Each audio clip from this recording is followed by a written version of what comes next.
Did the US discover something dangerous in Hormuz? After boarding an Iranian-linked tanker, Trump's forces suddenly let the ship sail free.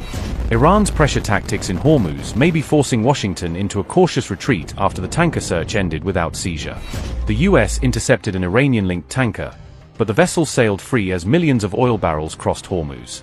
From drones to sea mines, Iran's tactics are creating fresh headaches for the US Navy inside Hormuz. As Iran tightens its grip around Hormuz, America's Gulf allies are growing increasingly nervous over regional shipping risks. Tensions flared in Gulf waters after the US intercepted an Iran-linked commercial oil tanker on May 20th.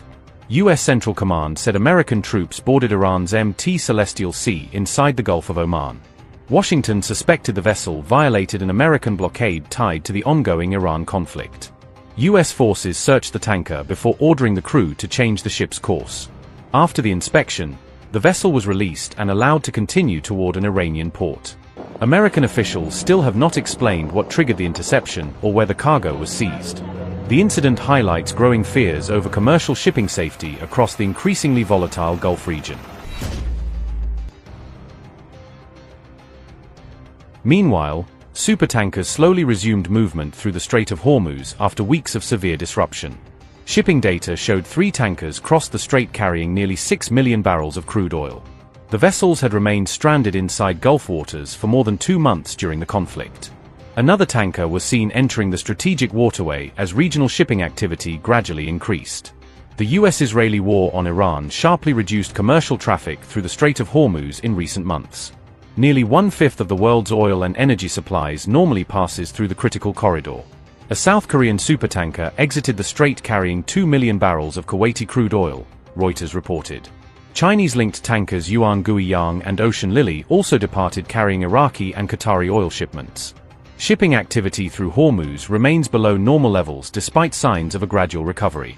Maritime groups warned vessels still face threats from drones, mines, military activity and severe congestion.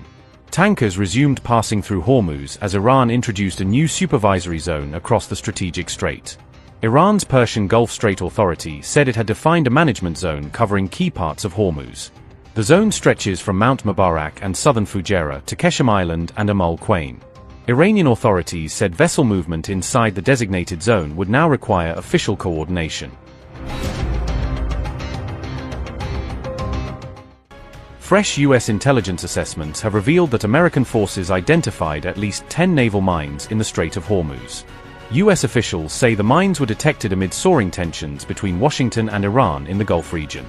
The latest findings add to earlier intelligence warnings that had already flagged underwater mines in the strategic waterway. American officials had previously estimated that Iran deployed at least a dozen naval mines across the region. The mines are believed to include Iran's domestically produced Maham-3 and Maham-7 systems. Officials say the Maham-3 mine is designed to detect nearby vessels using magnetic and acoustic sensors before striking targets. Meanwhile, the Maham-7 is a seabed sticking mine capable of targeting medium-sized ships and submarines.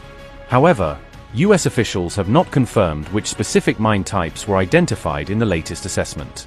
The US military has now begun redirecting commercial vessels away from routes considered vulnerable to Iranian mines. Washington has also warned that using the normal shipping corridor through Hormuz could now be extremely hazardous. The Pentagon has further accused Iran of laying fresh naval mines in the strait earlier this year. The Strait of Hormuz remains one of the world's most critical energy choke points. Before tensions escalated, nearly 20% of global oil supplies passed through the narrow waterway every day. The worsening security situation has already pushed fuel prices sharply higher across international markets. The developments come even as Donald Trump recently paused planned military strikes on Iran. Trump has also claimed that new negotiations are now underway to prevent a wider regional war.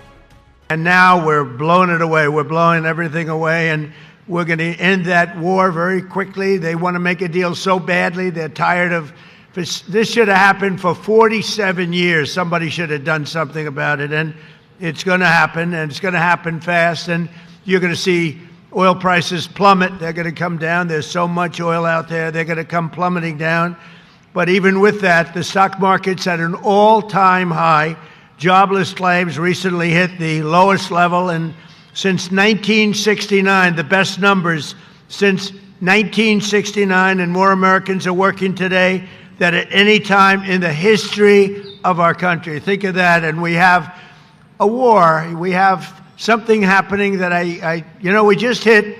It's very interesting. 2.5 months ago, we hit the best numbers that we've ever hit as a country. Jobs, the best.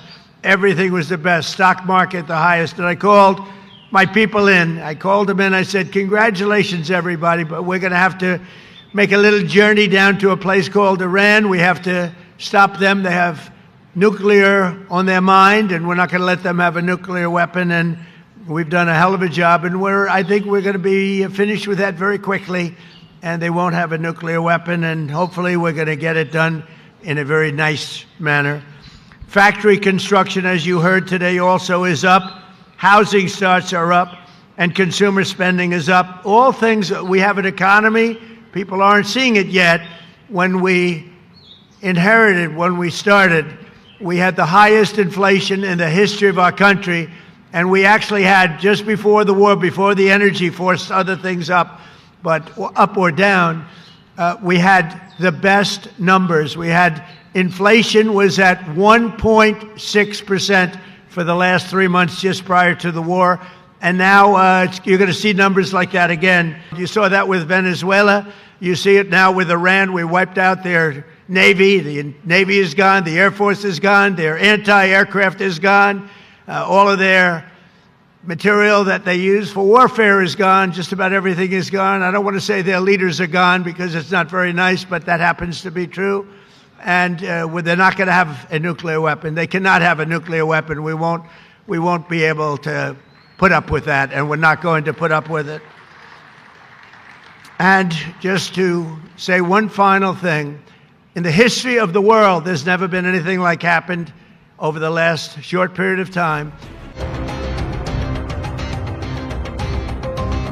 Meanwhile, Trump hinted that a possible borderline deal with Iran could still be within reach.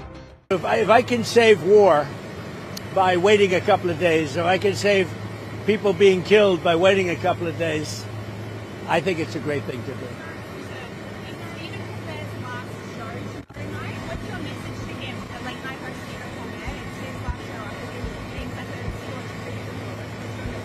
I'll have a message at a later date.